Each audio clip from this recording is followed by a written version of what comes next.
열 변절하지 말게. 나 역시 깊이 고민한 선택일세. 알겠는가?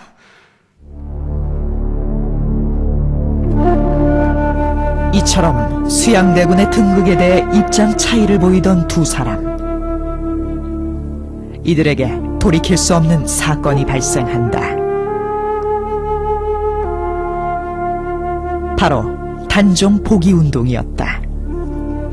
성삼문, 박팽년, 하위지, 이계, 유성원, 유흥부 등이 상왕 단종의 복위를 계획한 것이다. 이들 입장에서 수양대군의 즉위는 명분도 원칙도 없는 정변이었다. 따라서 세조를 패하고 단종을 다시 세우는 것은 정통성의 회복이었다. 개유정난까지만 하더라도 그때까지 여전히 왕은 단종이었기 때문에 개유정난 당시에는 그들은 다른 일을 도모하지 않습니다.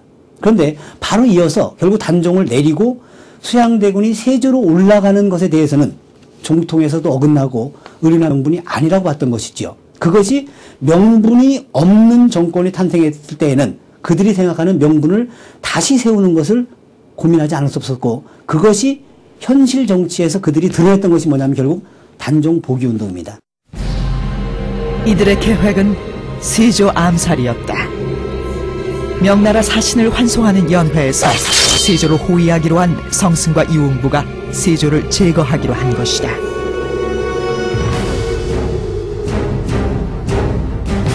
그러나 이들의 계획은 차질을 빚는다.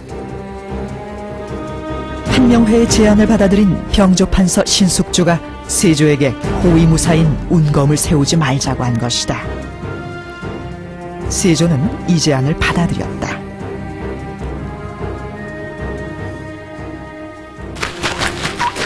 밀고자가 생겼다. 세조 암살 계획이 실패하자 성삼문 등은 거사를 뒤로 미루었다. 이때 함께 단종 복위를 꾀했던 김질과 그의 장인 정창손이 세조에게 이 계획을 고변한 것이다. 단종 복위 운동은 실패로 끝났다. 가담자와 연루자는 모두 체포되었다. 단종 복위 운동 가담자들에 대한 세조의 응징은 가혹했다.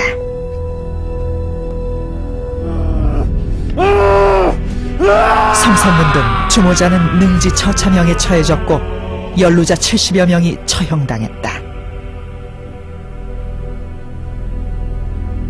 가담자와 연루자의 부녀자들은 세조의 공신들이 산후비로 나누어 가졌다.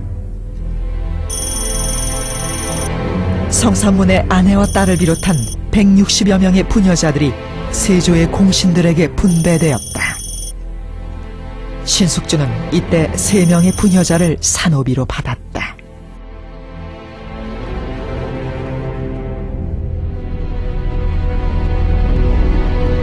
영모로 꾀하면 삼족이 다 멸함을 당한다라고 말하지만 실제로 그런 경우는 그렇게 많지 않습니다. 되게 당사자와 아주 그 핵심 직계 정도가 이제 처벌을 받는데, 이 단종 복위 사건 관련자들은 당사자는 말할 것도 없고 성인들은 다 죽이고, 심지어 이 부인들이나 살아남은 부인이나 딸들까지 이 공신들이 다 나누어 갔는데, 이거는 사적 복수의 차원인 것이죠.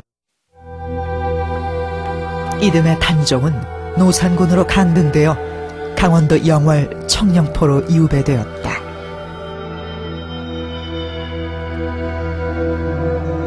이 사건 이후 신숙주는 더 강경한 주장을 한다. 금성대군 이유가 노산군을 내세워 반역을 도모하려 했으니 이유는 물론 노산군 역시 편히 살게 할 수 없사옵니다, 전하.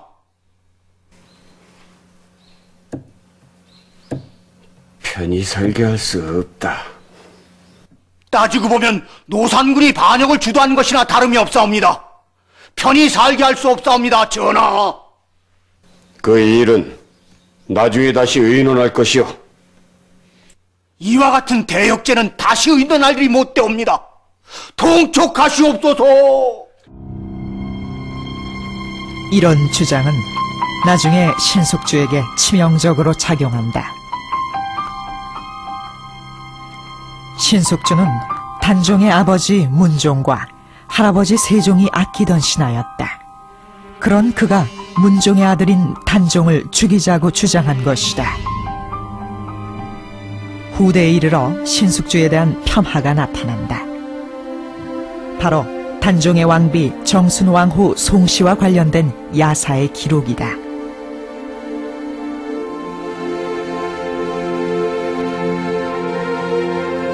단종이 영월로 유배를 가자 평민으로 간등된 송씨는 날마다 단종을 기다렸다.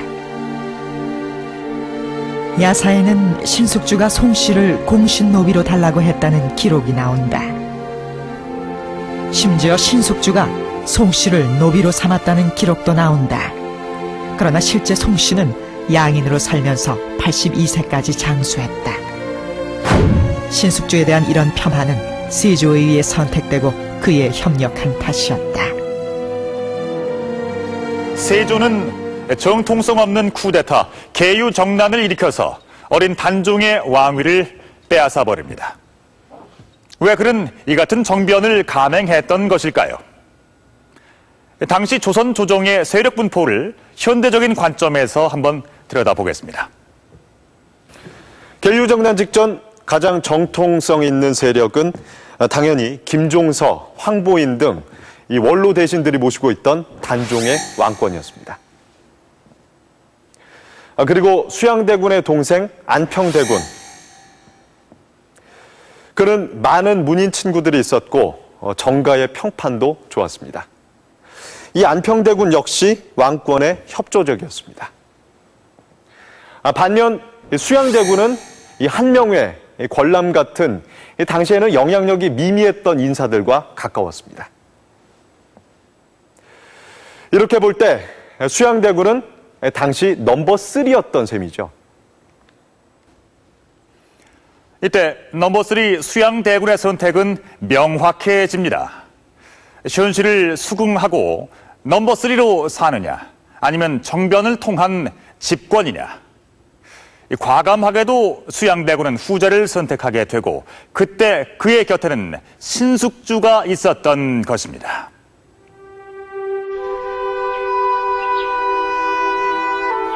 신숙주는 세종 21년인 1439년 23살의 나이로 문과에 급제 관직 생활을 시작했다. 훈민정음 반포 때는 자료 수집에 참가하고 성산문과 함께 명나라 학자 황찬을 여러 번 찾아가 의문 지식을 가져오는 등 큰 역할을 했다. 특히 그는 집현전 8학사의 한 사람으로 세종의 총애를 받았다. 이 시기 수양대군 역시 세종의 명에 따라 집현전에 참여, 젊은 지식인 신숙주와 교류했다. 젊은 관료 신숙주의 정치적 성향을 잘 보여주는 일화가 있다. 세종실록 편찬도 중 신숙주가 좌의정 김종서와 의견 충돌을 보인 것이다. 대감, 이미 세종대왕의 손때가 묻은 노래를 세종실록에 싣지 않겠다는 것은 신하된 자의 도리가 아닐 것입니다. 대감께서는 그러고도 세종대왕의 신하였다고 말할 수 있습니까? 무엇이? 대감께서는 벼슬을 앞세워 옳은 주장을 묵살하려 합니까? 올해는 세종실록에 싣는 것이 합당할 것입니다.